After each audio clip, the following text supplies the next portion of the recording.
Hello बच्चा लोग, बहुत बहुत स्वागत है आपका कंपटीशन फैक्ट यूट्यूब चैनल पे। देखिए आज जो सवाल लिया गया है वो जेईई मेन 2014 में पूछा गया है। तो चलिए क्वेश्चन लगाते हैं, देखते हैं क्या है। देखिए क्वेश्चन दिख रहा होगा आपको।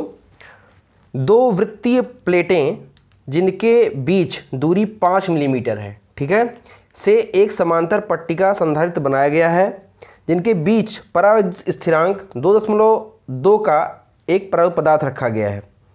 जब परावैद्युत में विद्युत क्षेत्र कितना 3 × 10⁴ वोल्ट प्रति मीटर, इतना क्या वैद्युत क्षेत्र माने ई का मान इतना हो जाता है तो धनात्मक प्लेट का आवेश घनत्व लगभग होगा। आवेश घनत्व किसे दिखाते हैं? सिग्मा से दिखाते हैं, बिल्कुल सही। ये आवेश घनत्व कितना होगा ये पूछ रहा है। दो वृत्तीय प्लेटों जिनके बीच की दूरी, मान लीजिए कि वृत्तीय प्लेट एक ये है ऐसे और एक ये है, ठीक है, तो इनके बीच की दूरी दे रखी है कितनी? 5 मिलीमीटर, ठीक है, 5 मिलीमीटर। ये पहली प्लेट है, ये दूसरी प्लेट है। से एक समांतर प्लेट संधारित्र बनाया गया है। इन दोनों से बना दिया गया एक समांतर प्लेट संधारित्र जिनके बीच एक परावैद्युत पदार्थ भी रखा गया है जिसका परावैद्युतांक K का मान दिया गया है कितना? 2.2, ठीक है, जिसके बीच परावैद्युत पदार्थ रखा गया है जिसका परावैद्युतांक डाइलेक्ट्रिक कांस्टेंट 2.2 दिया गया है। तो आपसे पूछ रहा है कि सिग्मा का मान कितना होगा। चलो भाई देखो, आप जानते हैं कि समांतर पट संधारित्र के लिए, ठीक है, वैद्युत क्षेत्र की तीव्रता E बराबर क्या होता है? E बराबर होता है sigma upon K into epsilon naught, ठीक है।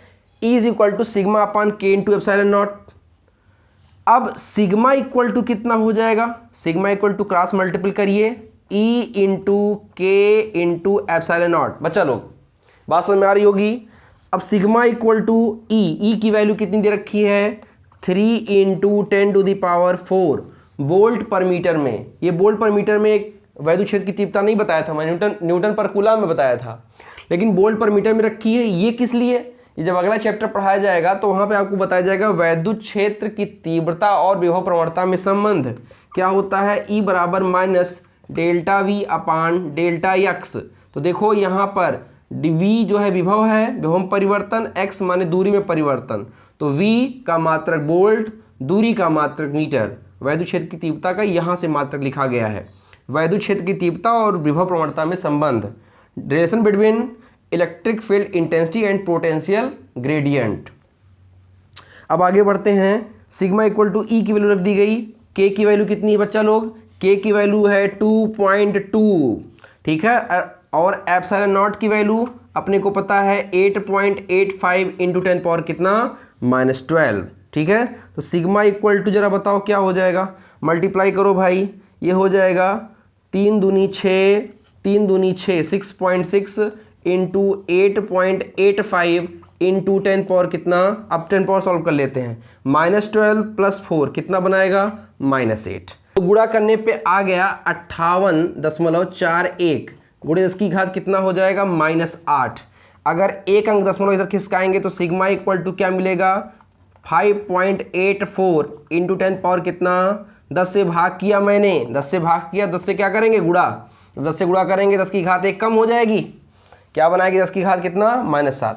10 की घात इसमें एक गुणा ऐसे करोगे 10 की घात 1 प्लस में 10 की घात -8, -8 + 1 कितना? -7। ये हो गया आपका। कोई ऑप्शन मिल रहा है? बिल्कुल नहीं मिल रहा होगा, लेकिन उसके नियरेस्ट ऑप्शन मिल रहा होगा। 5.8 मतलब किसके लगभग होता है? लगभग 6 के। किसके बराबर होता है? 6 के। तो 6 × 10 की घात क्या होगा ऑप्शन? 6 × 10 की घात -7। मात्रक क्या लिखेंगे भाई? देखो यहाँ पर सिग्मा बराबर क्या होता है? Q/A। Q का मात्रक क्या? कूलम। एरिया का मात्रक क्या? Metre square.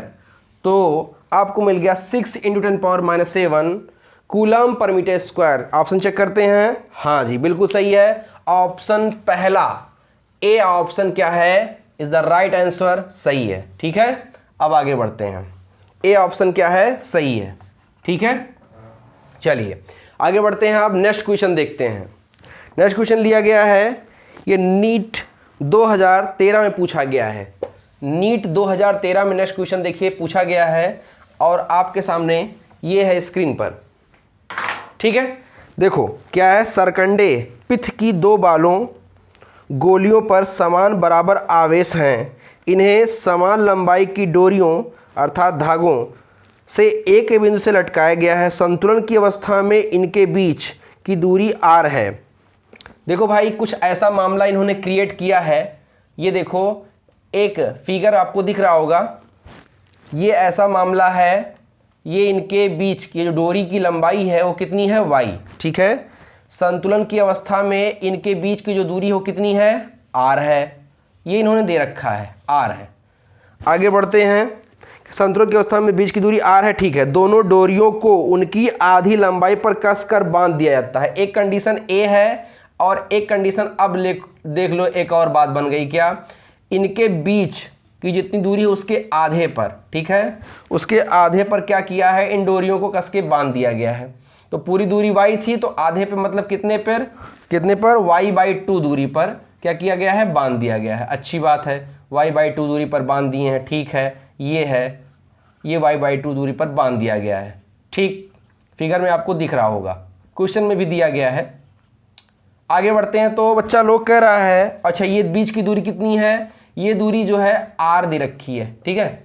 ये तो बीच की दूरी बराबर ही है, r दे रखी है। तो कह रहा अब संतुलन की स्थिति में दोनों बालों के बीच की दूरी, ये तो r दे रखी है पूरी, लेकिन अब जब ये नीचे आ गए हैं तो संतुलन की स्थिति में इस r की वैल्यू, r ना मान के इसे हम r डैश अगर मान लें तो इसकी वैल्यू कितनी होगी, क्या होगी, इस r डैश की वैल्यू कितनी होगी, ये निकालना है अपने को, ठीक है। देखो भाई, बहुत आसान प्रश्न है ये, कैसे हल करेंगे। ये b हो गया, ये फिगर का पॉइंट b हो गया। देखो इसमें से कुछ चीज़ें हैं। अब मान लो कि ये पहली कंडीशन अगर हम ले लें, पहली कंडीशन ले लें, तो पहली कंडीशन से ये एंगल कितना मान लिया, एंगल सपोज कर लिया थीटा है। तो अगर वो एंगल थीटा था तो बेटा ये एंगल कितना होगा, ये भी थीटा ही है, थीटा एंगल पे मान लिया मैंने झुकाव है, ठीक है। अब आप बताओ, अगर ये थीटा है बेटा, तो आप बताइए ये थीटा होने के नाते इसका जो तनाव है, तनाव ये डोरी पे अंदर की ओर तो काम करेगा, तनाव कहाँ काम करेगा, अंदर की ओर, ठीक है। इधर तनाव टेंशन काम कर रहा है, टेंशन। अब आप इसका भार बल देखिए कहाँ काम करेगा, नीचे की ओर, mg, ठीक है। और एक बल लगेगा जो इसे बीच की स्थिति में, जिसे प्रत्यानयन बल कहते हैं, लाने का प्रयास करेगा। उसके इस बल के विपरीत एक बल, देखो हम जब खींच के छोड़ते हैं तो ऐसे जाता है ना, तो ये बल लगा F, लेकिन ये बल इसके विपरीत लगेगा, किसके, प्रत्यानयन बल, रिस्टोरिंग फोर्स के विपरीत में। इधर रिस्टोरिंग फोर्स लगेगा, इधर वो बल लगेगा जिसे खींच कर सरकंडे को इधर छोड़ रहे हैं, ठीक है। अब इस तनाव के कारण ये क्या हो गया, टेंशनल फोर्स हो गया, तनाव बल हो गया। अगर ये थीटा है तो ये भी क्या होगा, थीटा ही होगा। अगर ये टेंशन का पॉइंट हो गया, टी हो गया, तो अगर टेंशन को वियोजित किया जाए, देखो तो इधर क्या मिलेगा, इधर मिलेगा आपको, बताइए, mg इज इक्वल टू इस mg की तरफ जो लगने वाला बल है, mg भार बल, mg इक्वल टू कितना, कोण से लगा घटक। मैंने बार बार बताया है आपको, फिर बता रहा हूं, कोण से लगा घटक सदैव क्या होता है, कॉस थीटा। तो क्या हो गया, mg कॉस थीटा। और दूसरा इसके अपोजिट, हमेशा कंपोनेंट किस पे टूटते हैं, 90 अंश पे। ये देखो, ये देखिए आप, ऐसे 90 अंश पे टूट रहा है ना। तो अब बताओ ये बल कितना हो जाएगा, F इक्वल टू कितना, तनाव का ही मामला निकालेंगे, कितना, T साइन थीटा, ठीक है। अब आप बताओ, अगर मैं एक काम करूं क्या, कि इस इक्वेशन फर्स्ट इसे मान लो, इसे सेकंड मान लो, इक्वेशन फर्स्ट में इक्वेशन सेकंड से भाग कर दूं तो क्या मिलेगा, T साइन थीटा अपान कितना, T cos theta equal to कितना, T साइन थीटा कितना है, F अपान कितना हो गया, mg, ठीक है। वास्तव में F की वैल्यू mg है, लेकिन चूंकि भार बल नीचे काम करता है, भार बल कहाँ काम करता है, नीचे की ओर, तो वहां पर बल नहीं दिखाया जाएगा, F क्या दिखाएंगे, भार बल। और भार बल किसे रिप्रेजेंट किया जाता है, mg से। बात समझ में आई होगी। आगे बढ़ते हैं। अब बताओ यहाँ पे क्या हो जाएगा, ये इससे क्या हुआ, T से T कैंसिल, साइन अपान कास क्या होता है, tan होता है। Very good. तो tan थीटा इक्वल टू क्या मिला, F अपान कितना, mg, ठीक है। अब बताओ, ठीक है, tan theta equal to F upon mg। अब आप देखिए यहाँ से tan थीटा की वैल्यू, इसे इक्वेशन थर्ड मान लीजिए, tan थीटा की वैल्यू चलिए निकालिए। फिगर ए से देखिए, अगर पूरी दूरी r है तो इतनी दूरी कितनी होगी बेटा, r/2, आधी पूरी की r/2, इतनी दूरी भी कितनी होगी, r/2।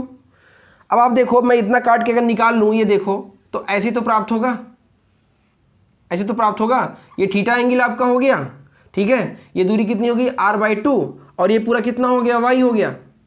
अब बताओ यहाँ से अगर tan थीटा निकाला जाए तो tan थीटा बराबर क्या होता है, कोण के सामने की भुजा लंब, लंब से लगी भुजा आधार, सबसे बड़ी भुजा कर्ण, और tan थीटा बराबर क्या होता है, लंब बटे आधार।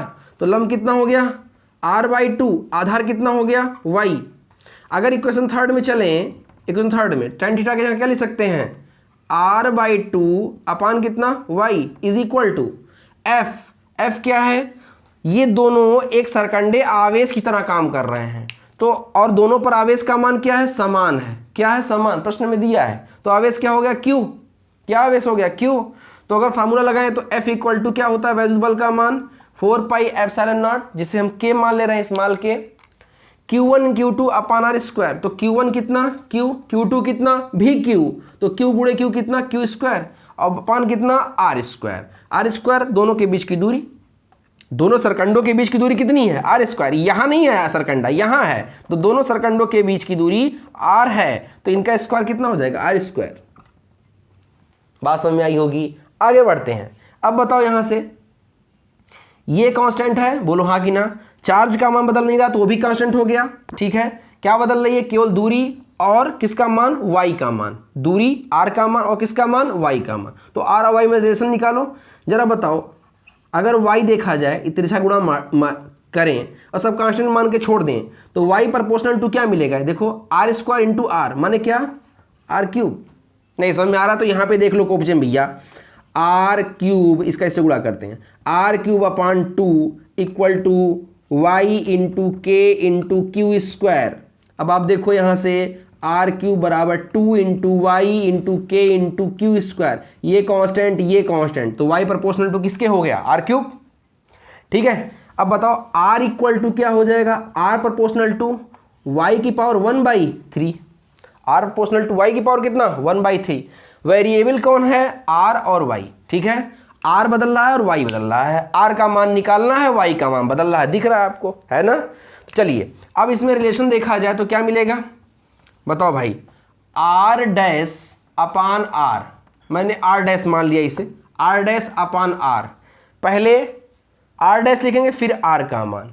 जब r डैश था तो आपकी हाइट जो यहाँ से यहाँ तक लटकाया गया था वो कितनी हो गई थी, y/2 हो गई थी, और जब r था ये पूरा ये, तो कितनी थी हाइट, y थी। रिलेशन है, इस पे पावर 1/3 लगाना है तो पावर कितना, 1/3, ठीक है।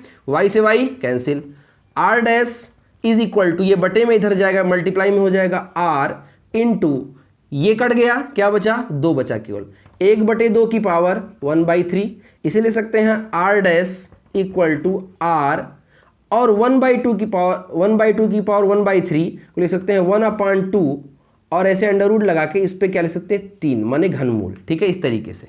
तो ये देखो यहाँ पे आपका उत्तर आ चुका है, और देखते हैं कौन सा ऑप्शन सही है। तो यहाँ पे आपका ऑप्शन सही हो जाएगा ऑप्शन सी। क्या सही हो जाएगा, ऑप्शन सी। ऑप्शन सी दिया गया है, क्या इसको ऐसे ले सकते हैं, r का 1 मल्टीप्लाई करेंगे तो r/3√2, ठीक है। तो इस तरीके से ऑप्शन सी सही हो जाएगा आपका, ठीक है। तो ये क्वेश्चन जो है नीट 2013 में पूछा गया था।